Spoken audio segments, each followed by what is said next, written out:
శ్రీరాముడి యొక్క మంత్రాలు. రామ అనే ఈ 2 అక్షరాలు ఎంతో శక్తివంతమైన మంత్రాలు. శ్రీరాముని యొక్క మంత్రాన్ని జపిస్తే సకల దేవత ఆశీర్వాదాలు లభిస్తాయని అంటారు. అయితే మనం శ్రీరామాని 3 సార్లు జపించడం వల్ల విష్ణు సహస్రనామం పారాయణం చేసినంత పుణ్యఫలం దక్కుతుంది. అందుకే మనం శ్రీరామనామాలు చదవడం. ఈ శ్రీరామనవమి రోజు కాకపోయినా మనం వీలైనన్ని సార్లు డైలీ శ్రీరామ శ్రీరామ శ్రీరామ అని 3 సార్లు చదువుకున్నా చాలు. ఆ శ్రీరామనామే ఒక మంత్రం.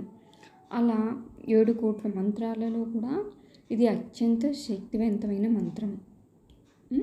ఇంకా నామాన్ని జపించడం వల్ల మనకున్న భయం, ఆందోళన అన్నీ తొలగిపోతాయి. ఇంకా మరి మంత్రాలు ఏమేమి మంత్రాలు చూద్దాం. రామాయ రామభద్రాయ రామచంద్రాయ వేదసే రఘునాథ నాదాయ నాదాయ సీతాయ పతయే నమః. ఈ మంత్రాన్ని జపించడం వల్ల మనశ్శాంతి మనకు లభిస్తుంది.